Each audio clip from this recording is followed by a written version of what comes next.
What's up, badass Black Desert Mobile fans? Today's video is a special one. We're going to be taking a look at merchantry in detail. I do have someone who is a master merchant on the Korean server, but the Korean server and the global merchantry that we have now are very, very similar. There's not too much variations there as far as what they have that we don't have, aside from like the auto merchantry and a little bit of things here and there. But most of it is the same.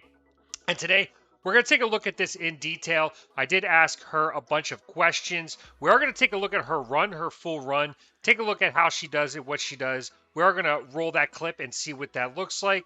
Now, as this clip's going, I am going to ask her questions, and she's going to answer them. Now, she's not on voice. I did ask her those over Discord, so I'm just going to verbally tell you these questions and answers that she gives to me. To give you guys a little bit of idea, you can also see her route that she takes, as well as what exactly she does in merchantry to maximize this. Again, she is level 100.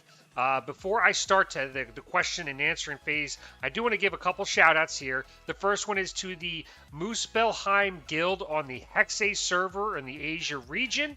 And the second one is Teng in the Vengeance guild on the Kaia server here on the American NA region. So shout out to them. So I do take a look at her route. I watch the entire video and then I ask her questions as that's going on. And the first question that I had is upon leaving from merchantry, I noticed she took a few items with her, like those 3 items. I said, do you always take these items, or does it vary depending on what's in your wagon on your last stop? And she said, I would buy every single blue item in merchantry, so she does have leftover after the previous run. I noticed some people will only buy blue items that they can sell from town to town in one run.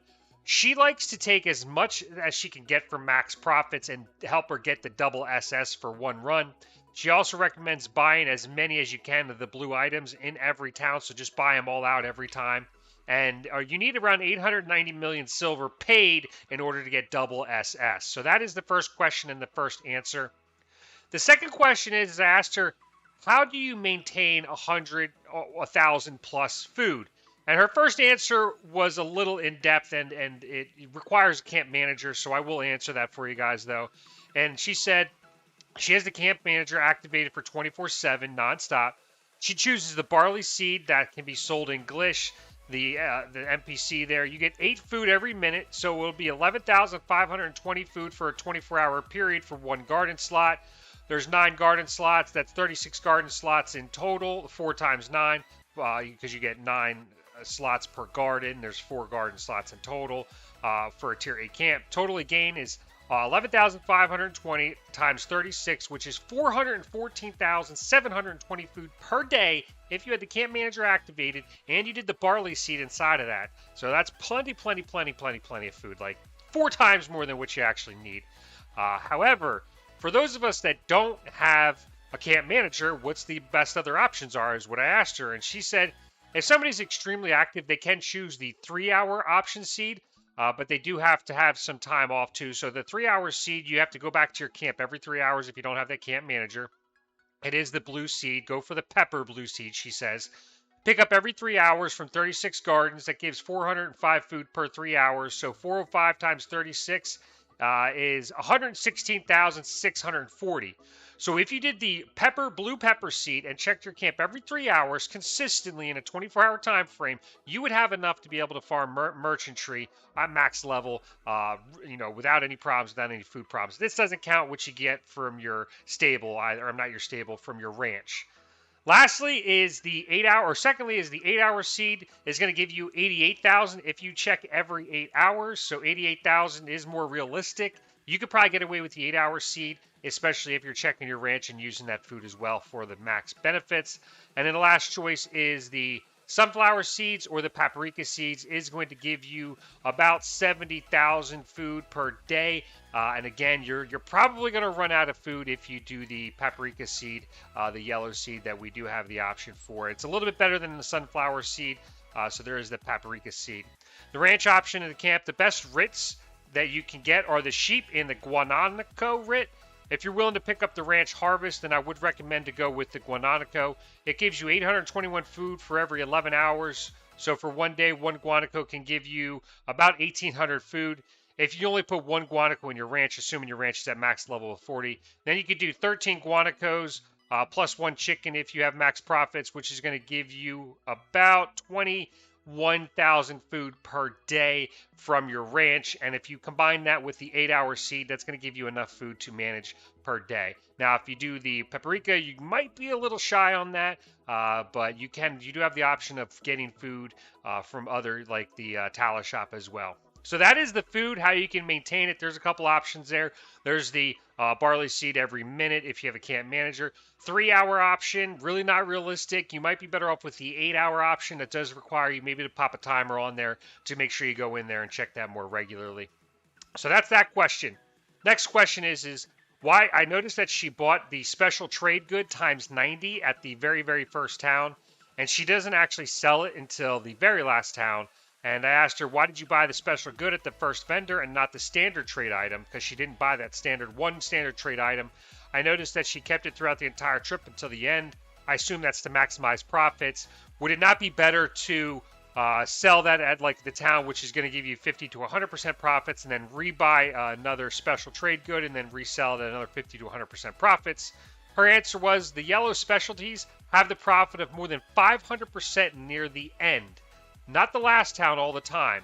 So I would buy them in the first town and sell it to whichever town gives me the most benefit.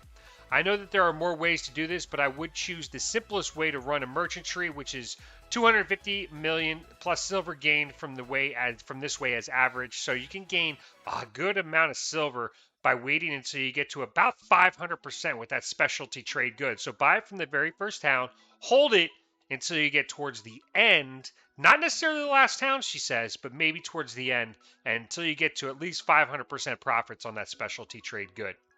Next question is, how important is the wagon that you have that has 3 horses? Could you get away with a smaller one if you put your city's food supply in the middle of your route? 3 horses. Her answer was 3 horses wagons not only gives you a permanent faster speed than the rest of the wagon tiers, it also has more beneficial in terms of receiving goods in the town. Times 4 of the original goods, for example, you will get 2,000 food instead of an extra 500 for the lower tier wagon. You could get 4 times the gathering resources instead of times 1. The amount of stock to buy as well as a wagon inventory will also be much better.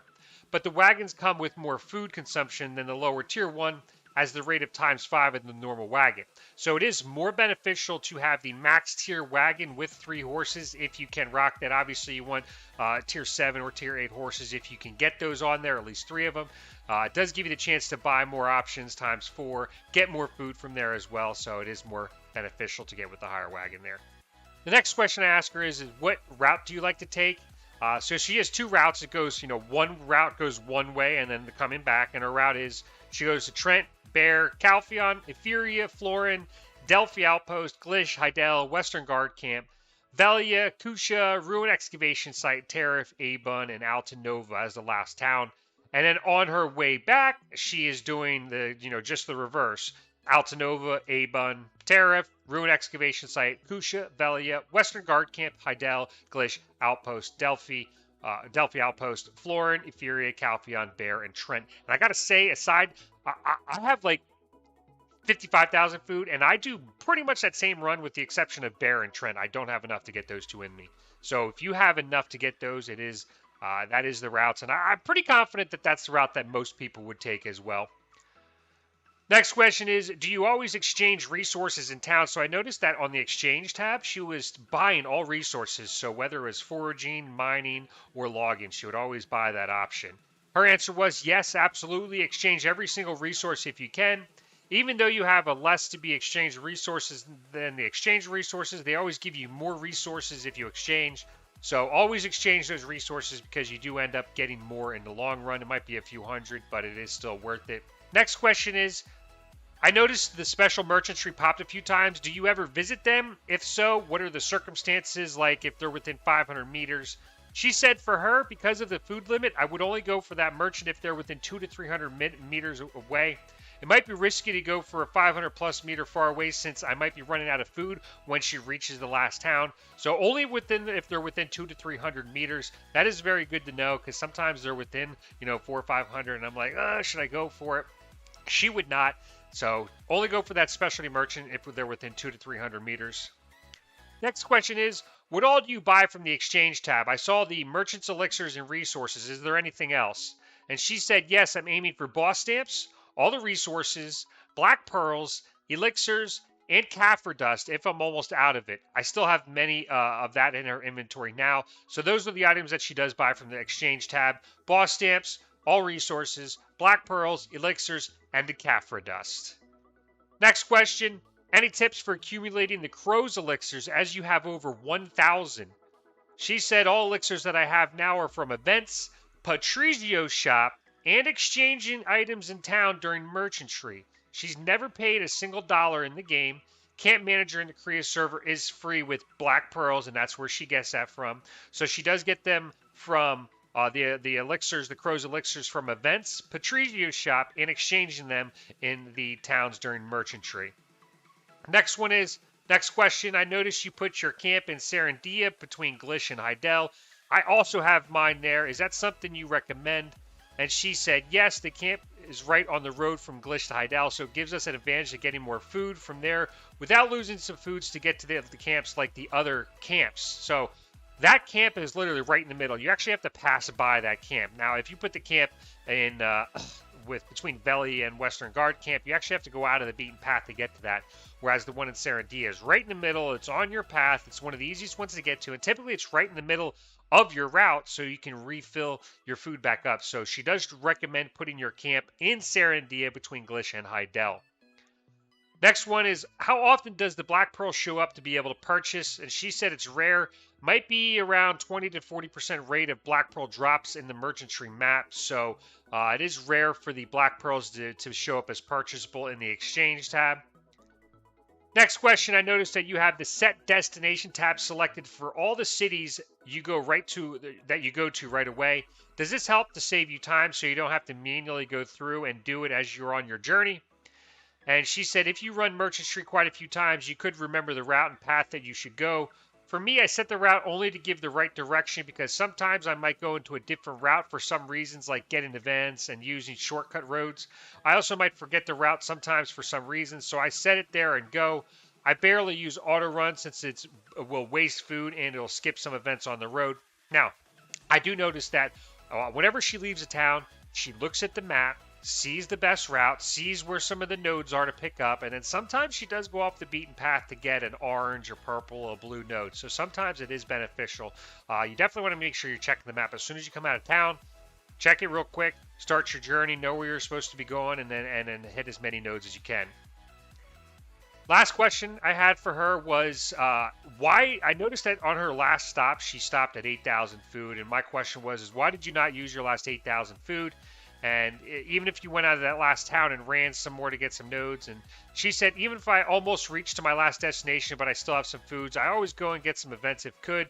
That moment, I thought she would run out of food before I get to the last location, so she just came back and left because she knew that she was going to be at SS Merchantry rank for all 4 of the tiers. So she would actually recommend using that last 8,000 food is what she said. But again, if you don't need to, it's not super imperative, especially if food is an issue for you. So if you have 8,000 food left over and you are pretty much out of food back at your camp and you don't have, anything coming to the harvest and anything coming from your ranch, then maybe save that last little bit of food for the next run.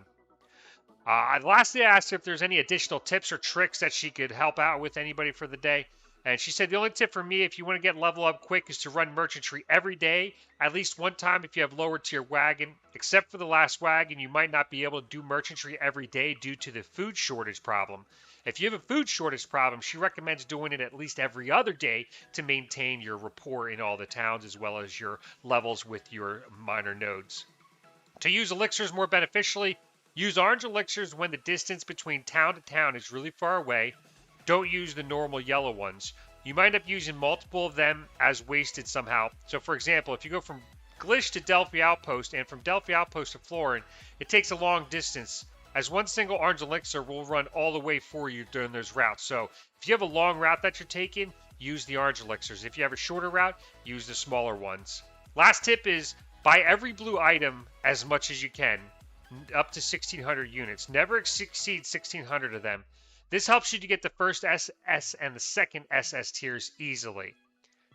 That is the full interview with her. Again, shout out to those guilds that the guilds on both the server to Teng on my server Kaia, as well as to Muspelheim on the Hexe server Asia region. Shout out to those two guilds, as well as Angela. Thank you so much for helping me with this. Thank you for your knowledge. I appreciate you taking your time out of your day to answer some of these questions for us. For everybody out there, if you guys enjoyed the video, you know what to do. Smash that like button on your way out. I greatly appreciate it. And with that being said, I will see you next time.